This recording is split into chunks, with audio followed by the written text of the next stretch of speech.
తాకట్టులో ఉన్న బంగారాన్ని విడిపించి ఆ రోజు ఆన్లైన్ రేటుకే మేము కొంటాం. Sharma gold company. నమస్కారం, వెల్కమ్ టు సుమన్ టీవీ. నేను గీతాంజలి.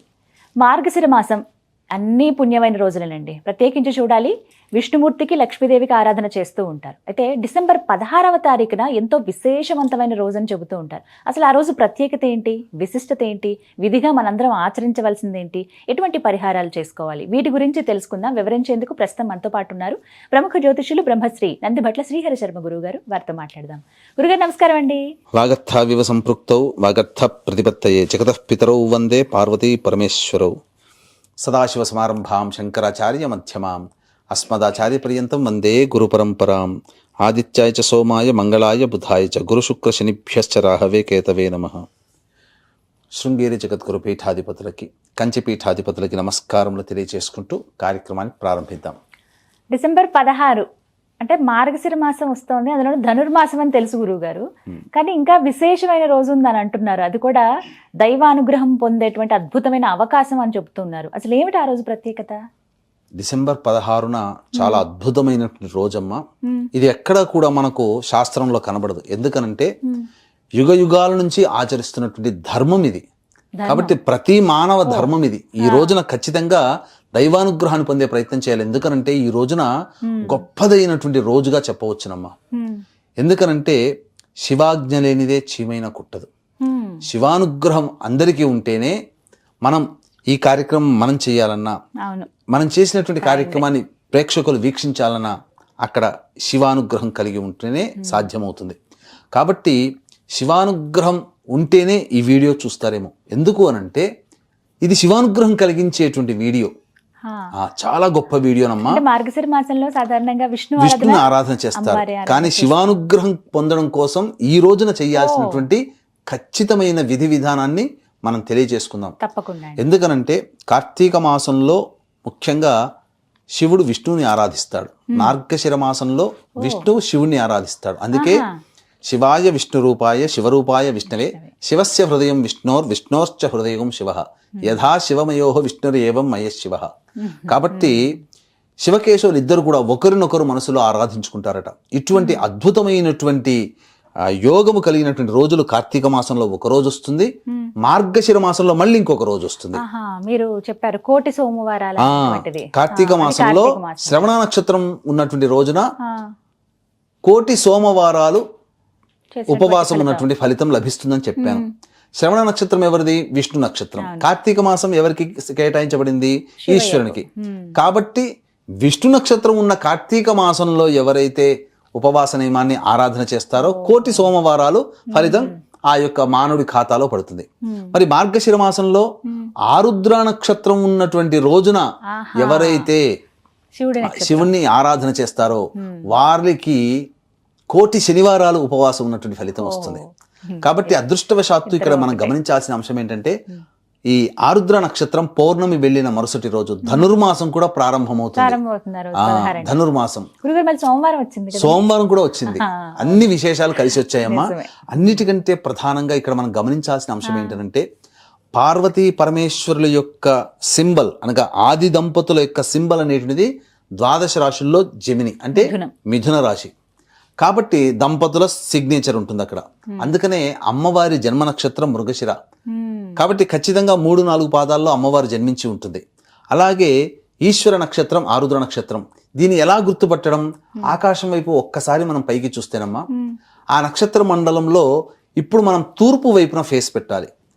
రాత్రి 7 తర్వాత నుంచి 10 లోపల తూర్పు వైపున ఫేస్ పెడితే ఈ ఆకాశ మండలంలో ఒక చోట వరుసగా ఇట్లా 3 నక్షత్రాలు ఉంటాయి. 1, 2, 3. విచిత్రంగా ఆ 3 నక్షత్రాల మధ్య దూరం కూడా సమానంగా ఉంటుంది. అది త్రిమూర్తి తత్వాన్ని సూచిస్తుంది. అంటే ఆరుద్ర నక్షత్రంలో ఒక భాగం అన్నమాట. పూర్తిగా ఎలా ఉంటుంది ఆరుద్ర నక్షత్రం అంటే నటరాజ స్వరూపముగా ఉన్నటువంటి రూపం ఉంటుంది ఆరుద్ర నక్షత్రం. కానీ ఈజీగా గుర్తుపట్టడం కోసం ఒకే వరుసలో 3 నక్షత్రాలు మిలమిలా మెరుస్తుంటాయి. అది ఆరుద్ర నక్షత్రం. కాబట్టి మంగళవారం అనగా మృగశిర నక్షత్రం ఉన్నటువంటి ఆదివారం రోజున రాత్రిపూట భోజనం చేయకుండా టిఫిన్ మాత్రమే చేసి ఉండొచ్చు. ఆ విధంగా ఉండాలి. సాయంకాల ప్రదోషకాల సమయంలో మృగశిర నక్షత్రం ఉంటుంది, ఆరుద్ర నక్షత్రం కూడా ఉంటుంది. ఆ సమయంలోనమ్మా చక్కగా అమ్మవారి దేవతారాధన లలితా సహస్రనామ పారాయణం చేసుకోవాలి ప్రదోష కాలంలో. తెల్లవారే మళ్ళీ లేచి చక్కగా ఈశ్వర అనుగ్రహం కోసం కొన్ని ప్రయత్నాలు చేసుకోవాలి. ఈశ్వర అనుగ్రహం ఎందుకంటే ఆరుద్ర నక్షత్రం ఉన్నటువంటి రోజున బ్రహ్మ ముహూర్త కాలంలోనే లేచి కాలకృత్యాదులు తీర్చుకొని 4 గంటల కల్లా చక్కగా మీ దగ్గరలోని దేవాలయాన్ని వీక్షించేటువంటి ప్రేక్షకుల దగ్గరలోని శివాలయానికి చేరుకొని ఆ శివాలయంలో అభిషేకంని చూసి తరించినట్లయితే కోటి శనివారాల పాటు ఉపవాసం ఉన్నటువంటి ఫలితం కలుగుతుంది. పైగా ఆరుద్ర నక్షత్రం ఉన్నటువంటి సోమవారం కూడా అయింది కాబట్టి ఆ రోజున గనక అభిషేకం మీరు స్వయంగా చేసినా లేదా అంతరాలయంలో చేయకపోయినా బాహ్యాలయంలో శివలింగం ఉంటుంది, అక్కడైనా చేయవచ్చు.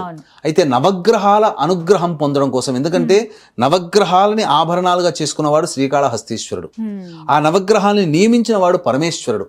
కాబట్టి నవగ్రహాల సంపూర్ణ అనుగ్రహం మన జాతకంలో కలగాలి. మన జాతకంలో ఉన్నటువంటి నవగ్రహ దోషాలు తొలగిపోవాలంటే ఒక చిన్న పరిహారం చేసుకుంటే చాలమ్మా. వీక్షించేటువంటి ప్రేక్షకులకి గమనిక, ఈ యొక్క దత్త జయంతి సందర్భంగా డిసెంబర్ 15వ తారీఖు రోజున మహామహిమాన్విత కాశీ క్షేత్రంలో డిసెంబర్ 15వ తారీఖు రోజున జాతకరీత్యా కలుగు విద్య, వివాహ, ఉద్యోగ, దాంపత్య, సంతాన, అనారోగ్య సమస్యల నివారణకి మరియు గోచారరీత్యా వృషభ, మిథున, కర్కాటక, సింహతుల, వృశ్చిక, మకర, కుంభమీన రాశిలో జన్మించిన వారికి శని దోష పరిహారార్థమై సర్వదోష నివారణ పూజల హోమాలు పర్ హెడ్ 1500 రూపాయలకి కాశీ క్షేత్రంలో డిసెంబర్ 15వ తారీఖు రోజున చేయించడం జరుగుతుంది. అవకాశం ఉన్నవాళ్ళు కార్యక్రమ తదనంతరం కాంటాక్ట్ చేసి పూర్తి వివరాలు తెలుసుకోవచ్చు. అయితే ఆ రోజున ఎటువంటి పరిహారం పాటించాలి? ముందుగానే నవగ్రహాలు కొని తెచ్చుకోవాలమ్మా. నవగ్రహాల్లో వడ్లు అనేటువంటివి కూడా ఉంటాయి. వడ్ల ప్లేస్ లో బియ్యం తెచ్చుకుంటే సరిపోతుంది. అవి కొద్ది కొద్దిగా ఒక 30 గ్రాములు లేదా అన్ని 50 గ్రాములు 110 రూపాయలు ఇస్తే 50 గ్రాముల ప్యాకెట్లో పూజా స్టోర్లో వస్తాయి. అవన్నీ తెచ్చుకొని నీటిలో నానబెట్టుకొని ముందు రోజు తెల్లవారి లేవగానే 4 గంటలకు ఎట్లా కాలకృత్యాలు తీర్చుకుంటారు కదా, చక్కగా వాటిని గ్రైండ్ చేస్తే ఒక మిక్స్చర్ వస్తుంది. తర్వాత వాటిలో కొబ్బరి నీళ్లు, పన్నీరు కలిపినటువంటి దాంతో ఒక మీకు మిల్క్ షేక్ లాగా వస్తుంది.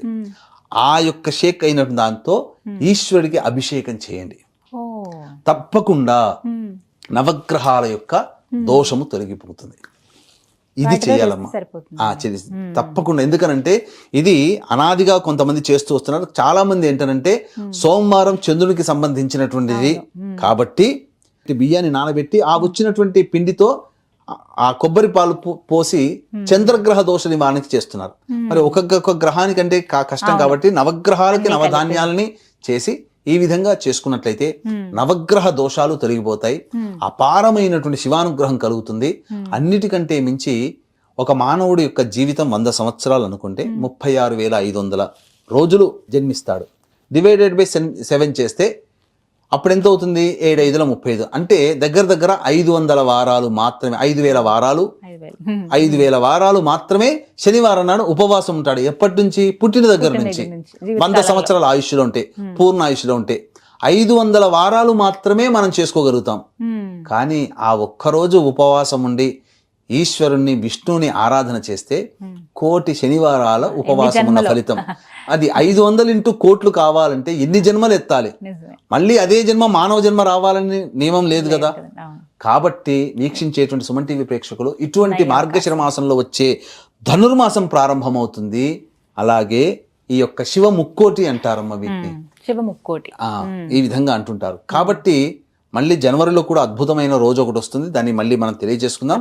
కానీ ఈ 2024 సంవత్సరం మార్గశిర మాసానికి మాత్రం ఈ నియమాన్ని అందరూ పాటిస్తారని ఆశిస్తూ, ఎందుకంటే ఈ గొప్ప విషయం నేను మాత్రమే పాటిస్తే కాదు, నాతో పాటు మీరందరూ కూడా పాటించాలనేటి ఒక సదుద్దేశం. ఎందుకంటే పూర్వజన్మ పుణ్యవశాత్తు కాశీక్షేత్రంలో నివసించే భాగ్యం కలిగింది కాబట్టి ఆ రోజున నేను కూడా అక్కడ కాశీక్షేత్రంలో ఉంటున్నాము. ఎందుకంటే ఈ జన్మలో ఈ యొక్క శరీరంలో ఉన్న జీవుడు ఏ జన్మలోనో కాశీలో పుణ్యం చేసుకున్నాడు, అక్కడ నివసించే భాగ్యాన్ని ఈ జన్మలో పొందాడు ఈ జీవుడు. కాబట్టి తప్పకుండా అటువంటి దివ్యానుగ్రహం, కాశీ విశ్వేశ్వరుని యొక్క దివ్యానుగ్రహం మీకందరికీ కలగాలనే సదుద్దేశంతో ఈ పరిహారాన్ని చెప్పాను. అందరూ పాటించండి.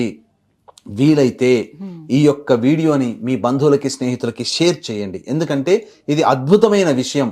వాళ్ళు పొందిన పుణ్యంలో మీకు భాగం ఉంటుంది.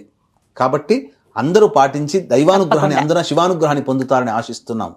చాలా చక్కగా వివరించారు గురుగారు. ధన్యవాదాలండి. సర్వం శ్రీ ఉమామహేశ్వర పరబ్రహ్మార్పణమస్తు.